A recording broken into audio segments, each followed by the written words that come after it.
At kaugnay po ng mga isinalang kalsada para pa rin sa Apex Summit, makakausap natin si PNP Highway Patrol Group Director Chief Superintendent Arnold Gunacao.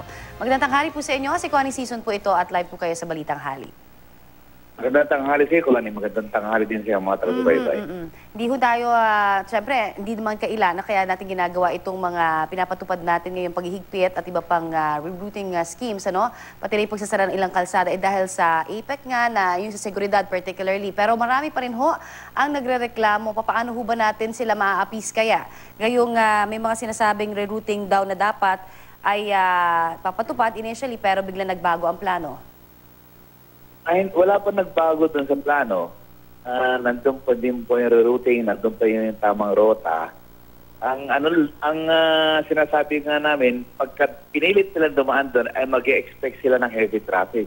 Ayun, kaya hindi so, tumulong na lang yung iba. Nila. Oo. So, yung kanalabasan nga ho. Pinilit talaga nilang dadaan doon, na-expect nilang heavy traffic. Okay. Pinilit nilang dumaan doon, yun talaga asahan nila.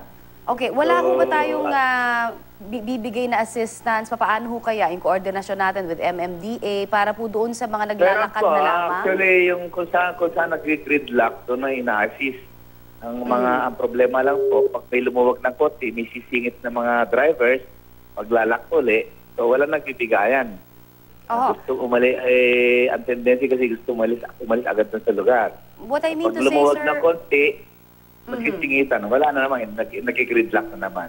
Yun nga po, bukod po doon sa mga motorista, yung mga problemado ho ngayon at ang kaninang report po natin kay Mark Salazar, marami ho naglalakad ng mga kababayan po natin, 10 kilometro na nga daw po, dahil hindi na tumutuloy yung kanila po mga pampasaherong bus na sinasakyan o kaya jeep, Anong assistance po pwede natin kayang maibigay? Dahil sobrang hirap, yung iba naman, ang inaalala, yung pauwi naman nila mamaya sa kanilang mga trabaho.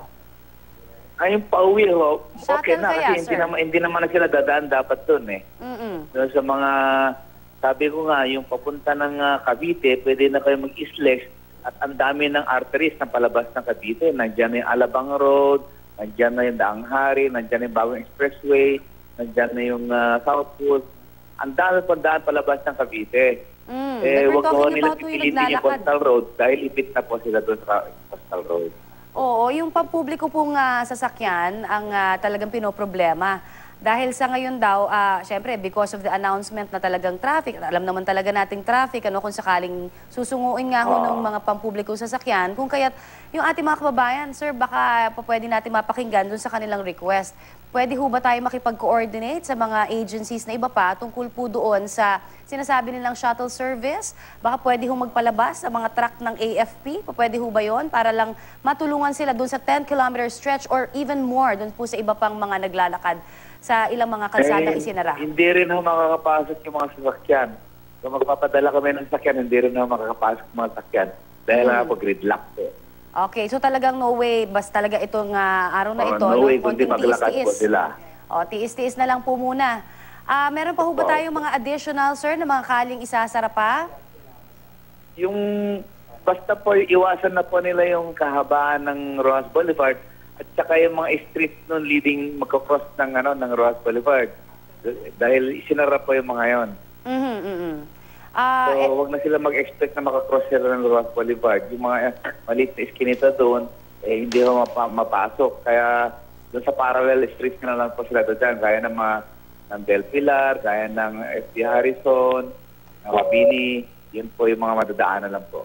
Wala na ho tayong iba pang idadagdag, sir, as of now, na mga daan po na isasara o kaya magbabago po na ruta? Basta lahat po lahat ng eastern side ng Pasay, Rojas Boulevard, doon po pwede dumaan. So, paalala na Pero lamang dito sa reclamation area, wala pong madadaanan. Basta. Paalala na lamang din po, sir, kasi may iba tayong kababayan, alam nyo, medyo gusto makiusisa doon sa mga darating na mga heads of state. Ano ho ang pakiusap nyo po sa kanila? Yung mga pakiusap ko po sa ating mga kabayan, kung gusto niyo po makiusisa, maglakad na lang po kayo. Huwag na po kayo magdala ng sakyan dahil may ipit lang po kayo. At ang rota po na dadaanan ninyo ay lahat po ng east side ng Rojas Boulevard, yung palayo sa dagat. Para yun ang pinaka-reference niyo. Yung palayo sa dagat, yun po ang mga rota na dadaanan ninyo. Or better yet, sir, wag na siguro. Hindi ba dahil wala naman sila makikita kundi mga sasakyan lang? Nadadaan lang. Mga lang din po makikita. Oo. Opo, okay. So, kung gusto mo siya, maglakad na lang po. Yung po pinaka-advice natin. Yung LRT po, bukas naman. Yung MRT po, bukas pa naman. Bumabiyahe pa naman. Sir, alam ko, HPG kayo, pero baka may nabalitaan lang din kayo tungkol doon naman sa signal jamming doon sa area po ng Maynila o Rojas Boulevard. So far, wala pa naman. Alright. Maraming Meron pa rin salamat. mga signal po. Alright. Maraming salamat po sa inyo pong binigay sa aming oras. Yan naman po si HPG Director Chief Superintendent Arnold Gunakaw.